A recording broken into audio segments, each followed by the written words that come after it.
regarding the clothing of hijab. The first is being aborted in India after they identified that they're females. According to the statistics of 1996, U.S. Department of Justice, 2,713 women are being raped every day. Every 32 seconds, one woman is being raped. I've been raped in U.S. until the time I'm here. Islam has the solutions to the problems of the West. Allah. Yes, brother from the center mic. My name is Ramakrishna.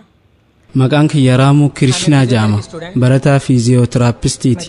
Gaafiin kiyya Rabbi Aadamii fi Haawa akkasumas yuunivarsii kanamaaf uume wantoota kanneen uumuurraa maal argata? Gaafiin kiyya kan lammadaa ammoo wanti hundi qaama wahiitiin uumame, kanaafuu Rabbi illee qaama wahiitiin uumamuu qaba. Hiikkaan Allahaa maali? Brothers asked 3 questions. The first question, why did God create Adam and Eve? Obboleessi gaafii sadii gaafate. Gaafiin duraa Rabbi maaliif Aadamii fi Hawwaa akkasumas hawaa kana cufa uume? Wantoota kanneen uumuu isaatiin maal fayyadamaa jira? Rabbi subhaanahu wa ta'aalaa Aadamii fi Hawwaa uume, karaa isaaniitiin ammoo ilmi namaa kun cufti dhufe. Isaan akaakilee keenya kan duraati. ربي سورة الحجرات سورة فرتمي سقلفا آية قد سديرتي يا أيها الناس إن خلقناكم من ذكر وأنثى وجعلناكم شعوبا وقبائل لتعارفوا إن أكرمكم عند الله أتقاكم إن الله عليم خبير. O humankind, we have created you from a single pair of male and female and have divided you into nations. يا إلما نما نوتي الإرافي دبرتي رئيس نمني أكا والبيت نفجج sabaa fi gosa adda addaa isin taasifne rabbi biratti irra kabajamaan keessan irra rabbi sodaataa keessan ulaagaan ilma namaa ittiin madaallu qabeenyaa miti gosaa miti kutaa miti taqwaadha rabbi ofii beekanii sodaatudha gaaroommina tola qabaachuudha kanaafuu Aadamii fi Hawwaan akaakilee keenya kan duraati keetiis kiyyaas kan ilma namaa cufaati kanaaf obboleessa jeesu amma nuti obboleewwan namummaati.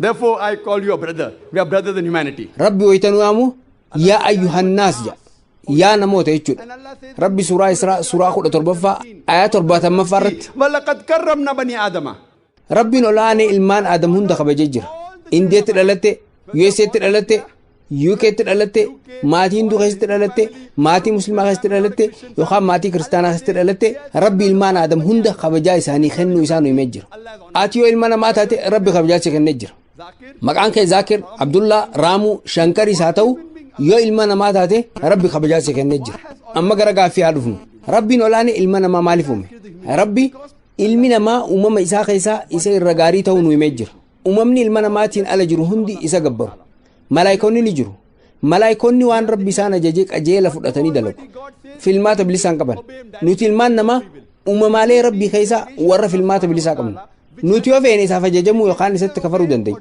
kanaafuu rabbi uumama akkanaa kana uume nuti uumamaalee isaa keessaa isa irra gaarii haala bareedaa irratti uumamne garuu nuti filmaata isatti amanuu yookaan isatti kafaruudhaa qabna yoo rabbii ajajamne jannata seenu yoo isatti kafarre azaaba seenu kanaafuu filmaanni kun addunyaa itti aanu saniif qormaata rabbi suuraa al-mulk suuraa 67 aaya 2 irratti akkana jedha الذي خلق الموت والحياة ليبلوكم أيكم أحسن عملا ربين إس أنيو خيسنتو إرتولتو أكو جتو سنقرف جتا دعاء في جرين يومي خنافو جرين نتي أما جراتا جركن الدنيا إتان تساني في قرمات ربي سورة الزاريات سورة شنتمي توقفة آية شنتمي جهر تكنجا وما خلقت الجن والإنس إلا ليعبدون جني في المنما أكا أنا قفا قبرني فلنوم خنافو نتي إسا قبرو في أجل إسافو رجتون رايقم نتي أممالي ربي خيسا خندات أمم في الماتا بلسا قبو خنا جيج ربي ديدو يوخانا مو فرجتو دندو أممالي نفن قوان أرجلين مكين غارين أكا قرآن نهمتي ربي في سجودو إسافا ججم نتي في الماتا بلسا قبن إيقا ربي في الماتا بلسا نوكين نمبودا في الماتا بلسا سوالي نيو إسا أججمني نتي ورى صدر كام ملايكا چالوتان في الماتا بلسا سوالي نيو إسا تكفرمو واهلين شيطاناتان خنافو ربي الدنيا اتعانو ساني في نقرماتو الأف نومي غرقا في خيخا لما تعرفو wanti hundi uumaa isa uume qaba rabbi hoo eenyutu uume namni tokko ol ka'ee yoo wanti hundi uumaa isa uume qaba jee dubbii dogongoraa dubbate dubbiin sirrii wanti uumame hundi uumaa qaba kan juuta rabbi jechuun isa hin uumamne jechuudha rabbi eenyutu uume jettee yoo gaafachuu jalqabde wanti sun rabbii miti jechuudha rabbi jechuun isan uumamne jechuudha isan uumamin jechuudha fakkeenyaaf namni tokko si dhufe hiriyyaan kiyya joon hospitaala seenee jira daa'imaas dhalee jira daa'imni kun dhiira moo dhalaadha jettee tilmaamte jee osoo si gaafate tilmaamuu dandeessaa yaali tilmaamuu dandeessumi maaliif mee gara maayikiroofoon dhiyaadhu Can you guess what dhiira yookaan dhalaa ta'uu tilmaamuu dandeessaa? Huh? See, Laal brother John, hiriyyaan kiyya Joon hospitaala seenee jira. Achittis daa'ima dhale. Dhiira moo dhalaa argate? Tilmaamuu dandeessaa? hin danda'u. Carraa parsantii walakkaa argachuudhaan ni qabda. Dhiira moo dhalaadha? Namoonni as jiran qoflaa jiru. Maaliif qoflan? Tilmaamuu dandeessaa? Tilmaamuu hin dandeessu. Maaliif? Yoo tilmaamte deebii sirrii argachuu dandeessaa? Carraa lama see kenna. Dhiira moo dhalaadha? Yaali. Dhalaa. Obboleessa. Dhiirri daa'ima dhaluu danda'a? Argitee bakka sanatti dogongorte. Haaluma wal fakkaatuun rabbi eenyutu uume jechuun dogongorte. Dhiirri ilmoo dhaluu hin danda'u. Kanaafuu gaafimmaan dhiira moo dhalaadha jechuu dhiyaachuu hin danda'u. you understood? Argitee amma hubattee jirta. Gartee obboleessa hubachuun kee waan gaariidha. Dhiirri ilmoo dhaluu hin danda'u. Kanaafuu gaafii dhiira moo dhalaadha jechuu dhiyeessuun hin taatu. Haaluma wal fakkaatuun rabbi eenyutu uume jettee yoo na gaafatte deebisaan gaafii kana rabbi jechuun hiikkaan isaatu kan hin uumamne jechuudha. Kanaafuu rabbi eenyutu uume jettee yoo gaafatte qaamni sun rabbii miti jechuudha. ولم يقل له كفوا أحد. Hiriyyaan tokkos isaaf hin taane gara gaafii kee kan xumuraa dhufnu Allah eenyu? Who is Allah? Who is Allah? Gaafii kanaa fi kaan irra gaariin ansiif kennu suuraa ikhlaasii dubbisuu qofa. Chapter number. Suuraa 112 aaya 1-4 irratti rabbi akkana jedha. Qul huwa Allahu ahad. Ji inni Allah tokkicha. Allah Samad. Allah if danda'a irkoo hundaati. لم يلد ولم يولد. Hin dhalus hin dhalannes. ولم يكن له كفوا أحد. Hiriyyaan tokko isaaf hin taane. Kuni kaahima afurii kan rabbi ibsu. Namni fedhe abalu gooftaadha jee yoo lafaa ka'e qaamni gooftaa jedhamee kaadhimame sun hiikaa sarara afurii kana guutuu yoo danda'e nuti musliimoonni qaama sana akka gooftaatti fudhachuu wanti dinnuuf hin jiru. Hiikaa sarara afuriiti. Teoloojiidhaan rabbi hubachuudhaaf kun qormaata litmas yookaan adda baafannaati. Inni dura qul wallaahu ahad. Ji inni Allah tokkicha.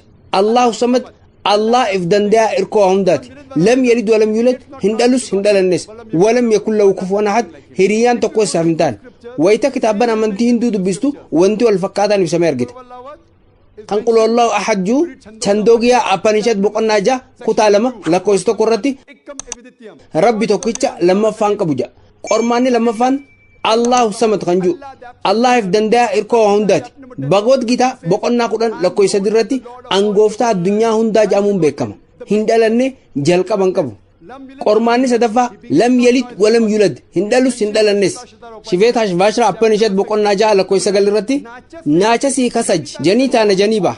Isaaf gooftaan biraan taane maatiin qabu rabbiin olaane abbaan qabu inni haadhan qabu kan xumuraa walam yakun lahu kufuwan ahad.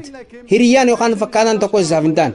Kunis Shifeetash Vaashra Upanishad boqonnaa 4 lakkoofsa 19 irratti akkasumas Yajurveedaa boqonnaa 32 lakkoofsa 3 irratti naatasii paartimaa asti jedhamee ibsamee jira.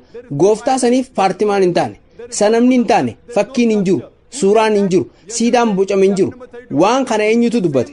Yajurveedaa boqonnaa 32 lakkoofsa 3 dhaamsi kun dhaamsa walam yakun lahu kufuwan ahad juun wal fakkaata. Kanaafuu namni tokko abalu gooftaadha jee yoo kaadhimamaan sun hiikaa sarara afurii kanaan yoo wal ta'e nuti musliimoonni kaadhimamaa san gooftaadha jennee fudhachuu hin dinnu. Fakkeenyaaf namoonni tokko Bhagwaan Rashinish Ooshoon gooftaadha jedhan yeroo gaafii deebisaa tokkotti hordofaan amantii hinduu tokko nuti warri hinduu Bhagwaan Rashinish gooftaadha jennee amannu naan jee an takkaa warri hinduu Bhagwaan Rashinish gooftaadha jedhanii amanan hin jenne kaniin an jee namoonni tokko Bhagwaan Rashinish gooftaadha jedhanii amanan hin jee nama Rashinish jedhamu qormaata sanii nama daallu qormaanni dura qul huwallaahu ahad kan jiru ji inni Allah tokkicha Rashinish tokko qofa ture. Ilma namaa keessa angooftaadha namni jee isa qofa hedduudha. Biyyuma tana keessatti namoota kumaatamaan lakkaa'aman kan gooftaadha fi hin qabne. Kanaafuu inni tokkicha qofa yookaan kophaa isaan turre. Haa ta'u malee namoonni isa hordofan inni nama addaati jedhan. Hayyee gara qormaata itti aanu hacennu. Allahu samad. Allah if danda'a irkoo hundaati. Rashinish of danda'a fi irkoo hundaati. Akka seenaa dhuunfaa isaa irraa barretti dhukkuba asmiitiin qabamee rakkachaa ture. Dhukkuba sukkaaraa qaba. Dhukkuba duydaa jabaan rakkachaa ture. Yaadame gooftaan dhukkuba asmiitiin dhukkuba sukkaaraa fi dhukkuba duydaa jabaan miidhame jechuun akkamitti ta'a? Qormaata sadaffaa lam yalid walam yulad hin dhalus hin dhalannes. Bhagwaan Rashinish Madhya Pradesh keessatti dhalate. Abbaa fi haadha ni qaba. bara 1981 Ameerikaa deeme. Kutaawwan Ameerikaa hedduu keessa deeme. Kutaa Oregon keessatti wiirtuu isaa hundeessuun Rajneeshpuram jeetti moggaase. Booda irratti mootummaan Ameerikaa qabee hidhatti darbe. Rajneesh kana booda waan jee mootummaan Ameerikaa summii suuta nama ajjeessu naa kennee jeemate. Yaadame gooftaaf summii suuta isaa ajjeessu yoo kennamu. Bara 1985tti mootummaan Ameerikaa biyya ariinaan achi booda inninis gara Indiyaa deebi'ee magaalaa Puunaa keessatti wiirtuu Osho Commune jedhamu hundeesse. Samaadii Rajneesh dhayxanii osoo ilaaltanii samaadii san irratti akkana jedhamee barreeffamee jira. Bhagwaan Rajneesh Oshoon dhalanne hin duune garuu muddee 11 bara 1931 irraa kaasee hanga amajjii 19 bara 1990tti dachii tana daawwate. Never born, never died, but visited the earth from the 11th of December 1931. Wanti isaan raanfatan samaadii isaa san irratti biyyoonni 21 viizaa isa dhorkachuu isaanii barreessuu dhabuudha. Mee gooftaan gara dachii tanaa dhufe dachii tana daawwachuudhaaf viizaa biyyootaa barbaaduu maal jedhama? Qeesiin Giriik tokko Rajneesh biyya tanaa baasuu yoo diddan mana isaatii fi mana hordoftoota isaa gubna jedhe. Qormaanni xumuraa walam yakun lahu kufuwan ahad. Wanti ajaa'ibaa qormaata kanneen rabbii ol aane malee qaamni tokkollee dabruu hin danda'u. Qaalimamaa gooftaa jettanii waamtan san waan wayiitiin wal bira qabuu jalqabnaan wanti sun gooftaa miti jechuudha. Walam yakun lahu kufuwan ahad. Akkuma beeknu Rajneesh akkuma ilma namaa kaawwan areeda qaba. Funyaan tokko, ija lama, gurra lama, harka lama qaba. Qaalimamaa gooftaa jettaniin san nama wal dorgomsiisuu jalqabnaan wanti sun gooftaa miti jechuudha. Walam yakun lahu kufuwan ahad.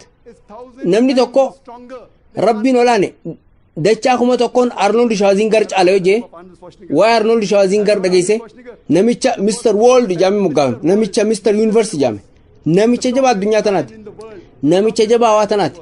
Qaalimamaa gooftaa jetteen san qaama wayiitiin wal bira qabuu jalqabnaan qaamni sun Arnold Schwarzenegger haa ta'u, Dara Singh haa ta'u, King Kong harka kumaanis haa caalu harka miiliyoonaan qaalimamaa gooftaa jettuun san qaama wayiitiin wal bira qabda taanaan inni sun gooftaa miti. Walam yakun lahu kufuwan ahad. Hiriyyaan tokko isaaf hin taane. Kanaafuu kun hiikaa sarara afurii kan quraana keessatti ibsame. Obboleessa gooftaa gabbartu san qormaata suuraa Al-Ikhlaas kanaan madaala. Yoo gooftaan sun qormaata san dabre inni gooftaa dhugaati. Yoo hin taane garuu inni sun gooftaa sobaati. Let us have a question from the sister.